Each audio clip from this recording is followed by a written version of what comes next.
Hi, Jill here, and these are my ornaments for the swap over at Posh. Actually, it's Club Posh. I'll put a link below to Club Posh. It's a group I've been active in for many years, and we have a lot of fun things going on right now, and one of them is a swap. And the swap is for ornaments. So what you need to do is make 6 of one ornament, and then of course swap them out. And they don't have to be Christmas ornaments. When you think ornament, it's actually any holiday. So I chose my 2 favorites, which is Halloween and Christmas, and I use my Spellbinders dies. So I'll show you the Halloween first because I'm going to show you how I assembled the Christmas snowflake. But this one is not my design. I wish it was, but this is a design that Becca does, and again I'll put the link below for Becca's tutorials. She does amazing things with Spellbinder dies and punches, and this one was no exception.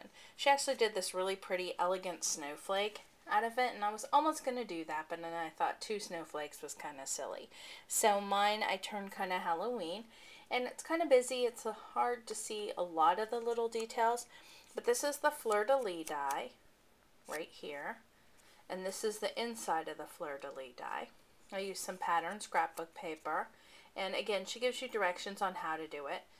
And then I used a Making Memories brad in the center. Use some glitter. That's the other requirement. You do need to use glitter. And this glitter is... I put it away. It's just a Silver Art Institute glitter.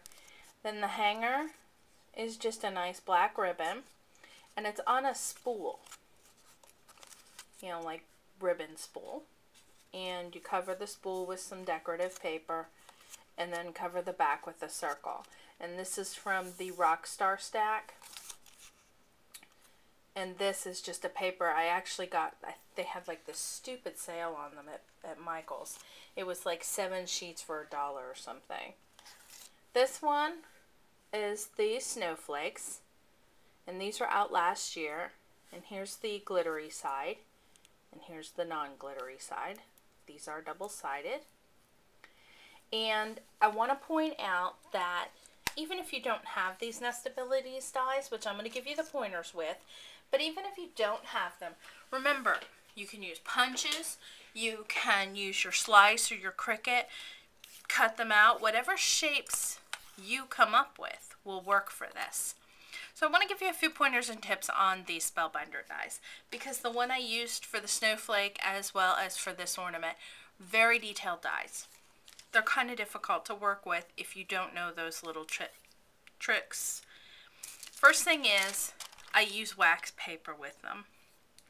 I take the die, take the wax paper, then put my paper on top of that. They release a lot better this way. Each piece of wax paper I get about 4 cuts out of. This is how I store them, and this might be a little shiny, sorry for that. This is just an AOL CD case. I use my label maker and go ahead and put what's in here. And then I put some strips of magnetic tape. And actually I've gone away from the strips and I now get it in sheets. It's cheaper that way and it's a little bit thinner. And then you can just store your dies in here, and then you don't run the risk of losing them. This also works great with just an average CD container.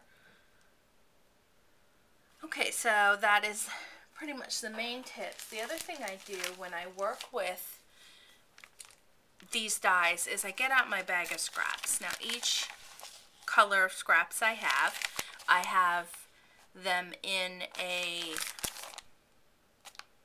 what's this called? A binder. It's clear. And I have one for each shade of scraps, you know, red, orange, yellow, blue, green, blue, purple. And then I'll reach for my scraps whenever I'm working on a project. So this one I've already run through my machine. And I just want to show you how I get them out of here, because here's the back with the cut, and then this is the front of it. I take a paper piercer and I just push it against the paper through the hole. I don't poke it. because that will leave holes. Here's another one. Now I already did all the light blue ones. Actually, I need that. I put it aside. And then I immediately stick them in here so that nothing gets lost. Then for this more detailed one, you want to push through and get all the little scraps out. And you learn which ones are which after you've used it a few times. This ornament I made for my Christmas tree, as well as a small decorative Christmas tree. So I'm pretty familiar with this ornament since last year. And I'll show that. It's on my blog, but I'll show my Christmas tree, you know, when we get to that season. I'm sure I'll show it on YouTube. Okay, so you take it again. You're going to do the same way. And you're going to push into, on this one, these long flat ones, as well as a few of these other ones. See how that's coming out? You can almost see it releasing. And I just find that it is worthwhile to take the time to do this slowly. The other thing is, if you wanted to, if you had a lighter paper at this point, you could use this as a stencil and just sponge through it, and you get a multicolor effect. Mine I'm going to cover with glitter, so it's not going to matter. And then I use a container, and what is this? Rubbermaid. You know, one of those throwaway containers. I use the Rubbermaid, the Ziploc, whatever. I happen to have Rubbermaid to catch all my little scraps. Works perfectly. Then I also had this little tray that I got at Target, and I've seen them around. You know, they're like little school trays. And I keep all of my pieces in there separated so they don't fly around, because again, I'm making 6 of these right now. Okay, so now we have these, and I already went ahead and I put some of the foam tape on some of these because it gets very, very tedious. So my foam tape I have hidden, there it is. I use nonstick scissors with my foam tape. You'll start with the base, and I put little tiny pieces on each of these.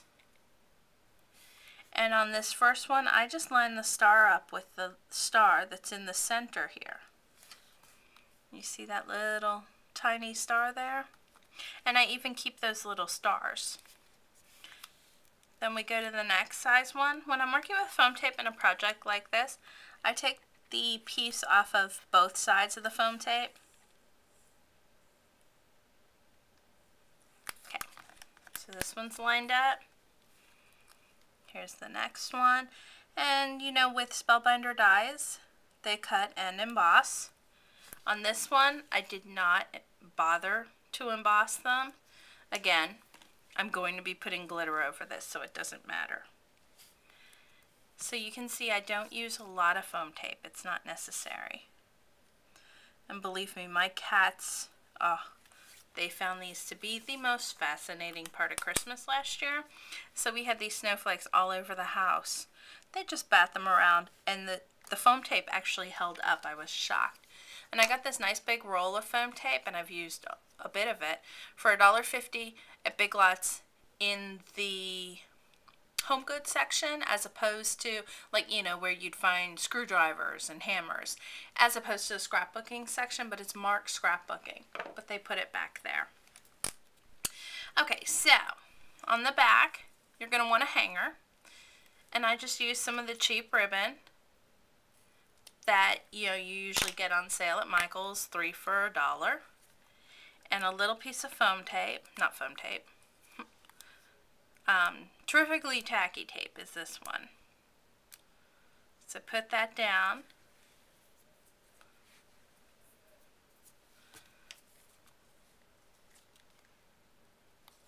Add your hanger, and I like my hangers long. My first few, the hangers weren't this long, and I realized that that wasn't going to work. And then this is where you take your second piece and sandwich it on if you had it. Okay, so we are going to work over another one of the containers. I got the snow glitter Martha Stewart, and it's got a nice chunky consistency to it. I got this last year at, I think it was Walmart. Might have even been Michael's. Either way, they'll come out with it again, I'm sure. Okay, I'm going to use my Scotch Quick Dry adhesive, and you could use a glitter adhesive too. And I think the whole key to this one is you don't want too much glue, or you end up with way too much glitter. Now when you're working with like a thinner glitter, then you'll want the glue where you want the glitter. But with this chunky stuff, you really want to watch it. And you know, something I've gotten since I made these was the diamond dust, and I know that would look beautiful on here.